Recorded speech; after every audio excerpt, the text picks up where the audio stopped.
Women empowerment की आजकल बहुत बात होती है। एक सवाल है कि जब हम ये कहते हैं कि महिलाओं को सशक्तिकरण की ज़रूरत है, तो हम पहले ये मान लेते हैं कि वो सशक्त नहीं है। हमको पहले ये मानना पड़ेगा।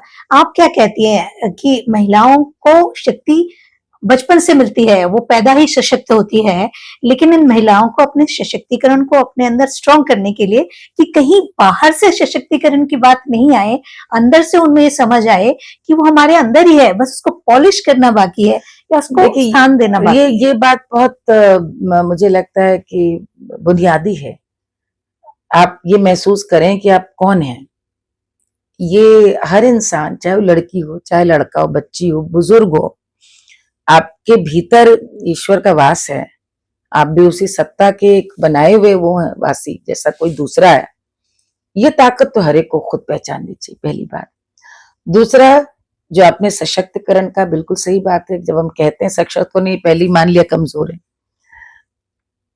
मुझको लगता है कि आज हमने सशक्त औरत की जो परिभाषा है वो पश्चिम से ली है, और कहीं ना कहीं यदि मैं बहुत क्रूडली बोलूं तो 9 to 5 जॉब को सशक्त आजकल माना जाने लगा है। यदि अपने पैसे कमाने की बात है कि हमारे पास 4 पैसे हों, हमारी अपनी इनकम हो, तो ही स्त्री सशक्त है, ऐसा भी नहीं देखा। मैंने बहुत सारी स्त्रियां देखी हैं जो नौकरी कर रही हैं और बड़ी कमजोर हैं। बिल्कुल, अग्री। आप समझ रही, बहुत वो कमा भी रही हैं, उनकी अपनी इनकम भी है, लेकिन माफ कीजिएगा, वो इतनी कमजोर हैं कि वो ना अपने भाई को देख सकती हैं, ना घर चला सकती हैं, ना बच्चे के एग्जाम में मदद कर सकती हैं। तो क्षमा कीजिएगा, मेरी सशक्त स्त्री की परिभाषा बहुत अलग है। सशक्त माने ये जो वो खुद देखे, 5 को और देखे। सशक्त माने है empowering others. Empowering others, how do you do it? आप यदि पैसा कमा रहे हैं, आपकी नौकरी है, तो आप मान लीजिए आप 8-10 हजार लेकर आ रही हो, बहुत अच्छी बात भी है कि आपको क्यों मांगना पड़े। कल को आप अपने भाई बहन माता पिता के लिए कुछ करना चाहें तो आप पति से न मांगे। इसमें मैं आपको एक उदाहरण बताती हूँ, बड़ा रोचक। हमारी गुरु अप्पा गिरिजा देवी जी, ये आज से 24-25 साल पुरानी बात है। तो वे आई, लखनऊ में हम रह रहे थे, और लखनऊ में बोली उनकी एक टेलीविजन कॉन्सर्ट थी, तो 4-5 दिन के लिए आई, पास में रही।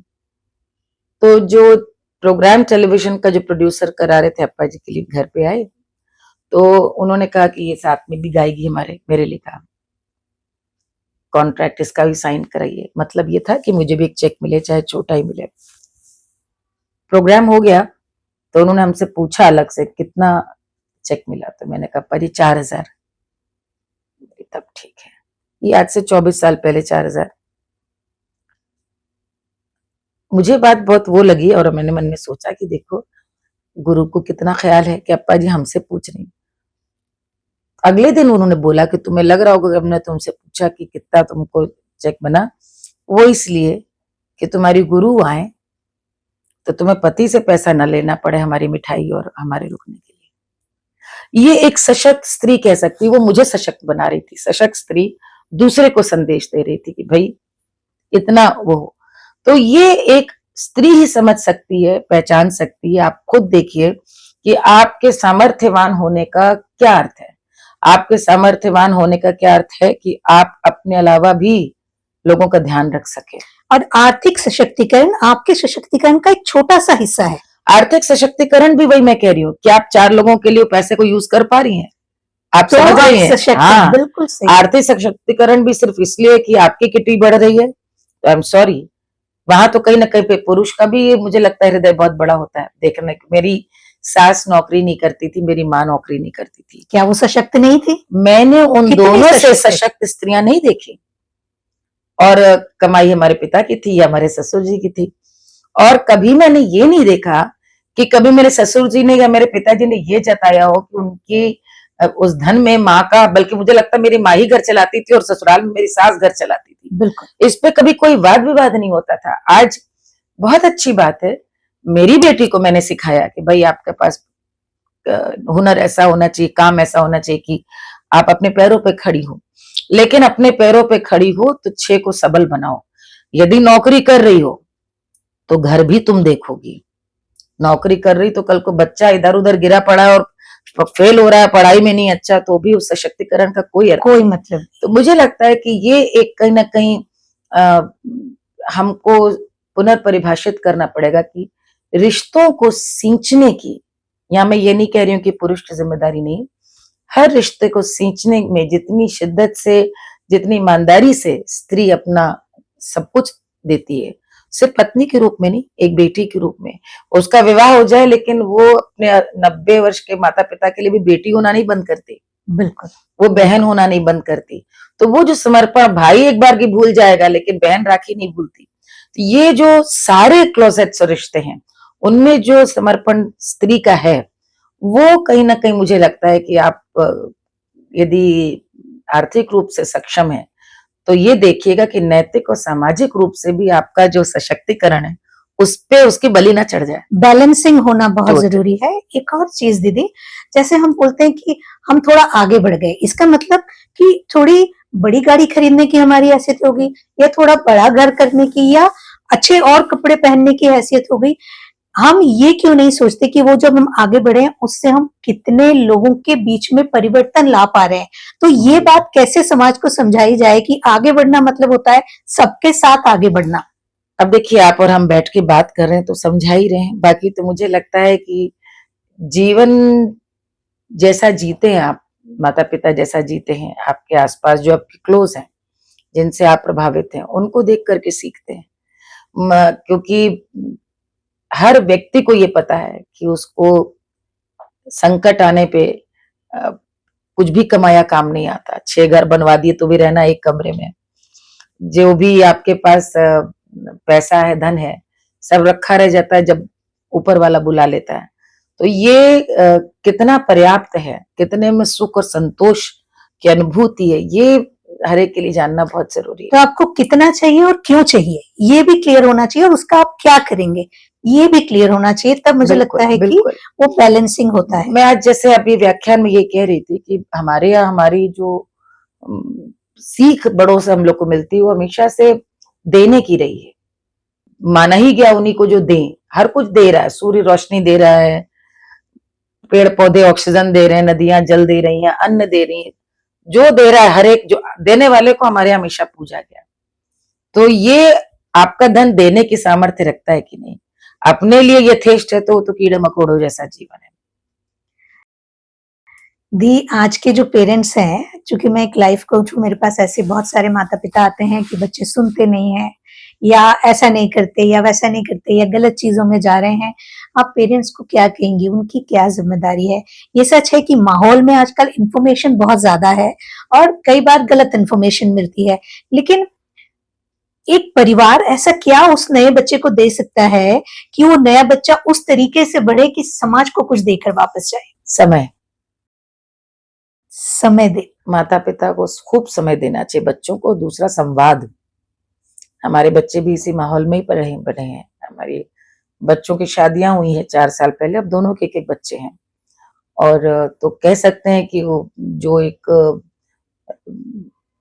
जनरेशन बदलने का वो सब हम लोगों ने भी देखा है, और आसान नहीं होता बच्चों को बड़ा करना, और सही सोच संस्कार भी रह जाए सब कुछ। बड़ी, अभी हम लोग कहते हैं पूर्वजों की कृपा है, बड़ों की कृपा है कि सब कुछ बहुत अच्छा है, लेकिन उसमें एक बड़ी चीज जो मैंने अपने जीवन से ही आजमाई और जरूर कहना चाहूंगी, जितना समय बच्चों के संग बिताएं। वो कहेंगे आपके संग नहीं बैठना है, आप बैठिए। और दूसरा, वो जो आजकल छोटा सा भी बच्चा, बड़ा बच्चा कहता है कि भाई हमें अपनी स्पेस चाहिए, मत मानिए बात। हर बात बच्चों की भी नहीं मानी जाती। बिल्कुल, आजकल छोटे बच्चे हैं जो बहुत बुरा मानते हैं, आप उनका फोन देखिए, आप उनका स्कूल बैग चेक करिए, उन्हें बुरा लगता है। लेकिन आप माता पिता हैं, ये अधिकार आप नहीं छोड़िए, क्योंकि एक बार समय आ जाएगा जब वो इंजीनियरिंग करने जाएंगे, डॉक्टर बनेंगे, कुछ और, तो 18 साल बाद तो वैसे भी वो अपने ऊपर है, लेकिन 18 साल का तक की जो उम्र है वो ऐसी उम्र है कि जो कहते हैं ना कि वो गुरु कुम्हार शिष्य कुंभ है, कि वो अंदर से सहलाता है और ऊपर से थपथपाता है, और तब जाकर के आकार आता है कि गोल गोल चाके पे घूम रही मिट्टी, और नीचे से संभाले रहता है गोला, ऊपर से थपथपाता जाता है, उसे भी नहीं पता चल पाता कि सपोर्ट दिया है तब जाके थपथपा रहा है। तो आपका सहारा और आपका अनुशासन, ये दोनों बहुत जरूरी है, ये अधिकार मत छोड़िए। मैंने बहुत जगह ये देखा है कि मुझसे कई लोग ये कहते हैं कि भाई बच्चा दरवाजा बंद कर लेता, खोलता नहीं, या बात ही नहीं करता, या टाइम नहीं स्पेंड करने देता। अरे भाई वो तो वो कह रहा है ना, आप क्या कर रहे हैं? जो जरूरी होगा वो हमको मानना है। बच्चा कह रहा है तो वो तो नहीं बच्चे ने आसपास भी यही देखा है, वो कह रहा है, उसके हार्मोनल चेंजेस आ रहे हैं, वो बड़ा हो रहा है, उसको लगता है कि माता पिता के संग बैठना शर्म की बात है, उसके साथ के बच्चे नहीं बैठ रहे तो वो मना कर रहा है।